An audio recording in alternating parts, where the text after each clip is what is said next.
Olá pessoal que acompanha o canal do Contra os Acadêmicos, tudo bem? Esse vídeo aqui é uma continuação da série de vídeos que eu venho fazendo abordando a cada um dos capítulos desse livro, O Saber dos Antigos, do Giovanni Reale. E então, se você ainda não viu o vídeo de apresentação ou os vídeos anteriores que vão ajudar a evidenciar um pouco melhor do que eu vou falar aqui hoje, dê uma olhada lá e não deixe de acompanhar a série. E também não deixe de dar uma olhada no link da descrição, onde tem esse livro aqui para comprar, tanto quanto os outros da série dos prolegômenos que eu estou fazendo aqui no YouTube. E quase sempre eles estão com alguma promoçãozinha boa, então não deixe de dar uma conferida ali também. Dando continuação ao que eu vinha falando, aos capítulos que eu vinha abordando, hoje eu vou falar sobre o capítulo 5, que se chama A Difusão da Violência. E o conteúdo desse capítulo é centrado em como o niilismo, né, assim como todos os capítulos do livro, em como o niilismo ele também está na raiz da crescente onda de violência da modernidade. E como que esse niilismo, né, entendido como falta de sentido, falta do fim e tudo mais, ele serve de base para que as pessoas hoje não só ajam de maneira violenta por algum motivo bobo, mas coloquem uma fé na violência como motor da solução de algo, então uma revolução violenta ou algo assim. Tanto que uma das primeiras coisas que ele vai abordar aqui nesse capítulo é sobre os jovens, e falar como os jovens tá crescendo a agressividade deles e tudo mais. E isso é claro, e a conexão com o niilismo nesse sentido é clara, porque você, segundo até uma citação que ele coloca aqui, os jovens, eles estão ali naquela fase deles que é cheio de vigor, cheio de força física, cheio de determinação, mas eles não têm uma orientação fixa, uma orientação correta. Então eles acabam utilizando isso para algumas outras coisas, e geralmente para algum tipo de corrupção, algum tipo de coisa que não tá agindo segundo a razão correta, né? Segundo a reta razão. E a maneira como o Reale chama eles aqui é muito interessante, porque ele fala que são jovens que são habitados pelo nada.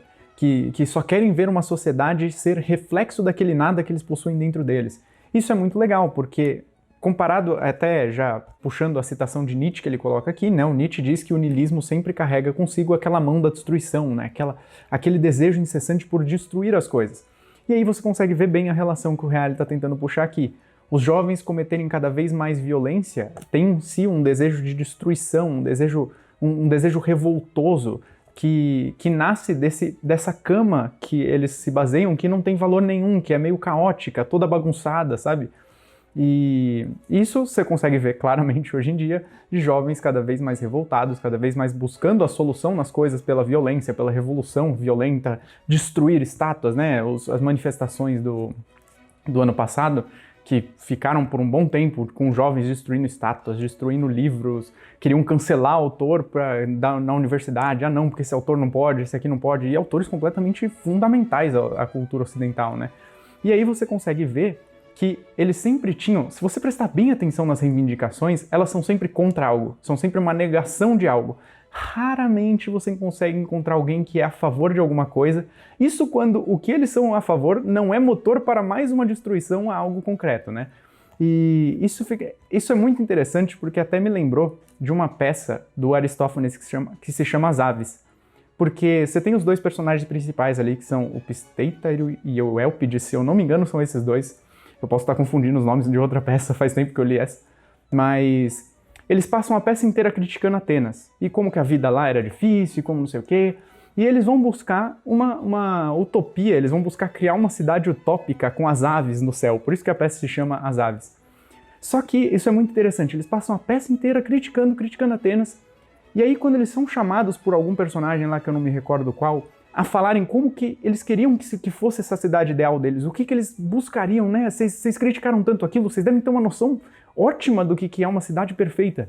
E eles não conseguem dizer. Eles dizem coisas muito superficiais, muito vagas, que quase não são concretas assim, mas até que são reivindicações na peça bastante humildes, bastante válidas. É tipo, um deles fala, eu só quero que meu filho possa ir até o ginásio e voltar, estudar direitinho, sem que tenha alguém roubando ele, assediando ele no meio do caminho, sabe? Coisas assim.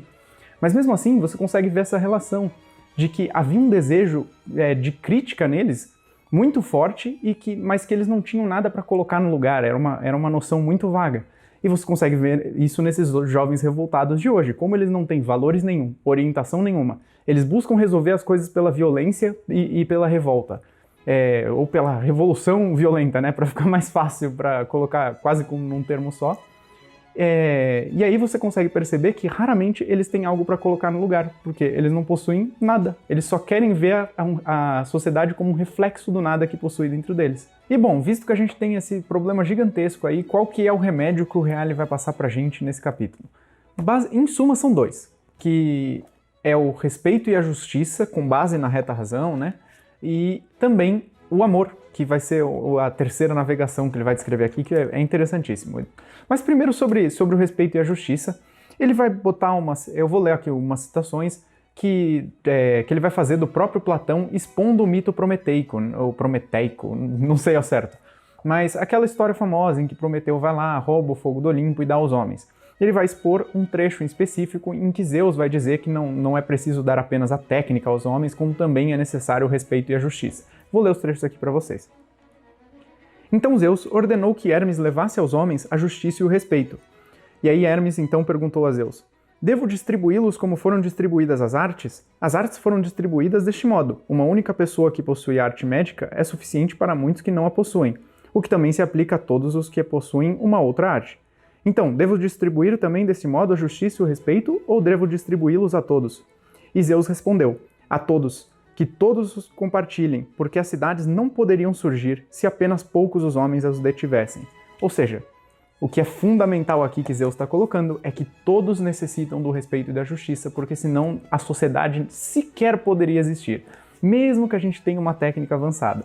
Mesmo que a gente tenha um conhecimento cada vez mais forte sobre a natureza, inventar cada vez mais instrumentos para o nosso benefício, etc., isso não funciona porque a única coisa que realmente mantém uma sociedade é o respeito e a justiça. É interessantíssimo como os gregos, a proposta desse livro é demais, né? Como os gregos ainda têm muita coisa para ensinar para a gente.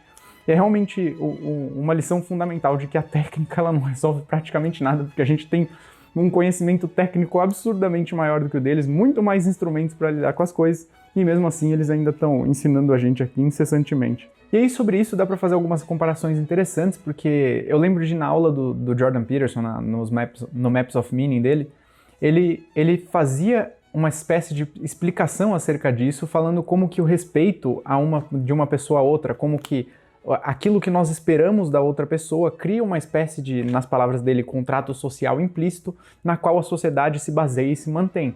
E aí, se você quebra isso, é óbvio, você descende no caos, né? Como é que ele fala, você acaba caindo no caos e a sociedade se desfaz inevitavelmente. E é mais ou menos o que o Reale está fazendo aqui. E também tem uma outra comparação muito interessante, que é o Alexander Solzhenitsyn, naquele discurso famoso dele em Harvard, que se não me engano é em 1979, é só você pesquisar no YouTube que você acha facinho, em que tem um trecho do discurso que é interessantíssimo, que ele fala: existem alguns sinais muito claros de que uma civilização está prestes a ruir. Um deles é a decadência da arte e tudo mais, e isso é interessantíssimo também para mim, porque, se eu não me engano, os próximos capítulos aqui que eu vou abordar são sobre a arte, sobre a queda da forma, né, a dissolução das formas. Mas ele fala que um dos sinais de que uma sociedade está prestes a ruir é essa perda desse respeito pela justiça e o respeito pelos outros homens. Porque ele vai dizer: ora, vocês pegam aqui uma cidade, uma das maiores capitais aqui dos Estados Unidos, vocês ficam sem energia elétrica por algumas horas no período da noite, e de repente pessoas estão roubando e destruindo os comércios dos seus vizinhos, estão causando uma maior destruição pela cidade inteira. Isso significa que a camada que mantém a ordem deve ser muito fina, então, e que o sistema social deve ser muito instável e caótico por debaixo dessa camada, né? E aí ele fala isso de uma maneira brilhante, né? Porque o que ele está querendo dizer é que, pelo menos ali naquele discurso e a cidade que ele estava se referindo, naquela época nos Estados Unidos, esse respeito mútuo das pessoas estava muitas vezes mascarado e simplesmente baseado numa noção de que de vigilância, sabe? Elas só estavam agindo daquela maneira porque elas estavam sendo vigiadas pelo governo e poderiam ser roubadas, mas quando acaba a energia elétrica, aí o caos completo. E em certa parte é mais ou menos o que o Reale está querendo dizer aqui, né? Até o Sertiante tem uma frase muito interessante em que ele fala que a alma de um povo é o seu moral, e a cultura é simplesmente um reflexo desse moral. Então você consegue ver que a alma do povo que o Reale está querendo descrever aqui de hoje em dia está meio que doente, porque ela está sendo baseada nesses valores do niilismo, em que não existe uma orientação correta, para colocar de maneira bem breve, E então, essas pessoas habitadas pelo nada, sem uma orientação correta, usam da força delas, os jovens, por exemplo, para sair destruindo simplesmente pelo gosto da destruição, porque elas não têm respeito por nada, porque não existem valores absolutos.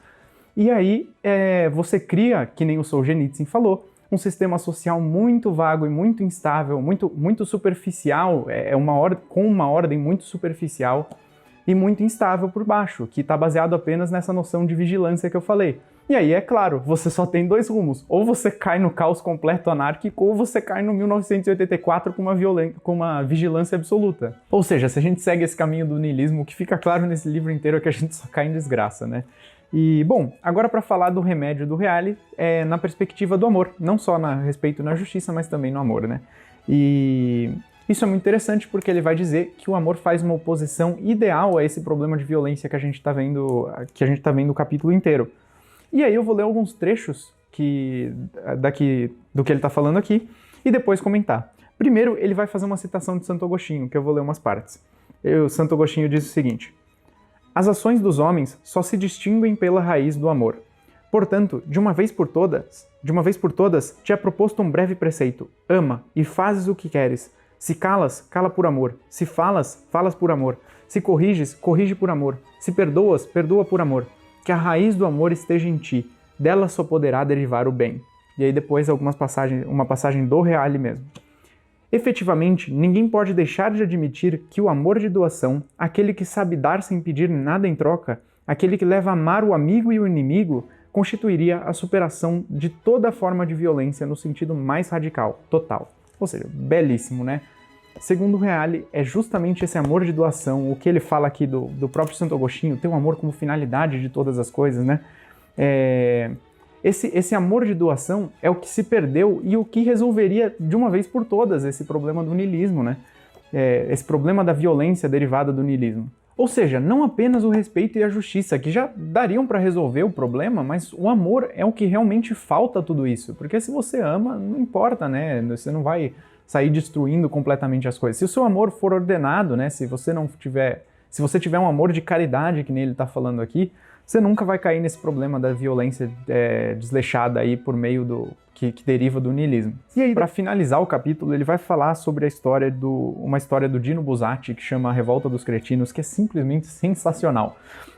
Porque o Buzzati, para resumir um pouquinho a história, ele vai pensar numa sociedade futura, quase que utópica. Ele vai fazer uma distinção aqui entre utopia e metopia, que eu não vou falar no momento, mas aos moldes de 1984, mais ou menos ali, mais ou menos o mesmo estilo. Mas o Buzzati ele vai fazer uma historinha em que essa sociedade futura vai ser pautada absolutamente pela igualdade. E aí, os cidadãos daquela sociedade, eles acreditam que a igualdade vai resolver todos os problemas, que os homens vão ser mais felizes e tudo mais. Então eles começam, peraí, existem ricos e pobres. E o que deixa os pobres frustrados não é que eles são pobres, mas que existem ricos em comparação. Então tudo que a gente tem que fazer é igualar esses pobres, é igualar todo mundo. E como não dá para deixar todo mundo rico, a gente iguala todo mundo pobre. E aí deixa lá eles destroem todos os ricos, deixa todo mundo pobre, ser cidadão vira um sinônimo de ser pobre. E aí tudo bem, só que os homens eles continuam infelizes, porque essa não era a única diferença. Ainda tem as diferenças dos dotes físicos. Tem algumas pessoas que são mais belas do que outras, pessoas que são mais fortes do que outras e tudo mais. E eles olham isso, a gente não dá pra deixar todo mundo bonitão e forte, né? Tem alguns impedimentos a isso, mas é óbvio que dá pra deixar todo mundo feio. Então vamos igualar todo mundo e deixar todo mundo feio. Logo, ser cidadão se torna sinônimo de ser feio e etc. Eles deixam todo mundo lá, se não me engano, eles falam que deixam algumas pessoas completamente gordas, outras pessoas com a cara distorcida e coisas assim. E aí tudo bem, só que as pessoas ainda não estão felizes, porque existem pessoas mais inteligentes do que outras. E também não é possível deixar todo mundo inteligente. Então, eles nivelam por baixo de novo, transformam todas essas pessoas em burras. Inclusive, as pessoas depois vai ter uma revolta, né? Porque chama a revolta dos cretinos e tudo mais. E em que os cientistas que estavam guiando tudo isso, né, também são levados nesse processo por causa que as pessoas se revoltam, que eles são mais inteligentes e tudo mais. Então eles nivelam por baixo de novo. Só que eles continuam infelizes, porque ainda existe uma diferença. Existem pessoas que são boas e existem pessoas que são más. E aí, a partir daqui, eu vou ler aqui uns trechinhos para ficar mais claro, porque é muito interessante. Ele vai dizer o seguinte: continuava a haver, porém, homens bons e homens maus, e em-nos finalmente a derradeira inveja social que nenhuma lei podia eliminar. A ciência indicara as formas de abolir a riqueza, a beleza, a inteligência, mas era impotente diante da bondade.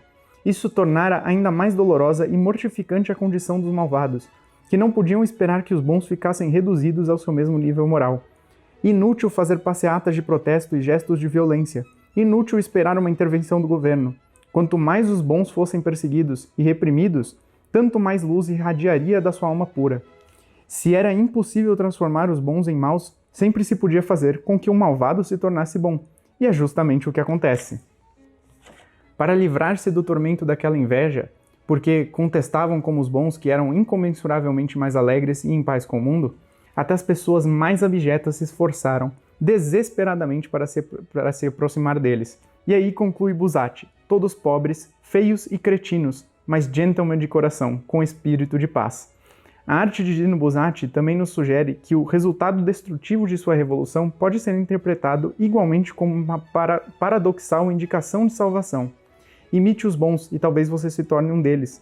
A novela de Buzzati, portanto, pode ser lida como uma esplêndida metáfora, que de forma perfeita comunica à imaginação e à consciência coletiva que o conceito da felicidade depende, se não do amor, de doação em dimensão cristã da harmonia da alma.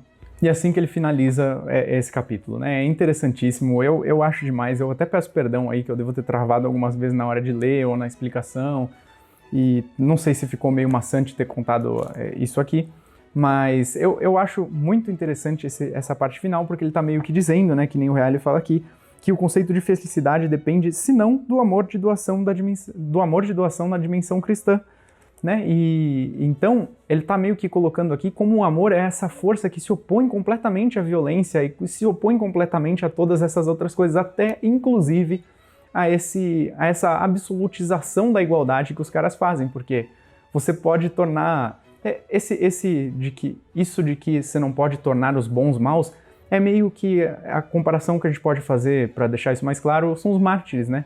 Quanto mais você persegue eles, mais você tenta transformar eles em maus, né? As pessoas boas, os santos e tudo mais eles se iluminam em relação a isso, porque pô, o cara acreditava tanto naquilo, ele era tão bom que ele resolveu morrer pela bondade dele. Isso você não tem com a beleza, isso você não tem com a inteligência e tudo mais, né? Então, meio que essa história é muito interessante porque ela é meio que uma história de esperança, que nem o Reale coloca aqui, né? É legal demais. E eu acho que eu não possuo mais nada de valioso para acrescentar essas coisas aqui. Então, eu espero não ter deixado o conteúdo mais confuso, espero ter clarificado algumas coisas. E a mensagem desse capítulo é bastante óbvia, né? Existe esse problema da violência, baseada no niilismo, que é falta de valores, falta de orientação, as pessoas se voltam para a destruição das coisas, mas isso pode ser combatido se você tiver o respeito pelos homens, o respeito pela justiça e o amor de doação de volta nas pessoas, né? A violência, ela não pode triunfar contra essas coisas.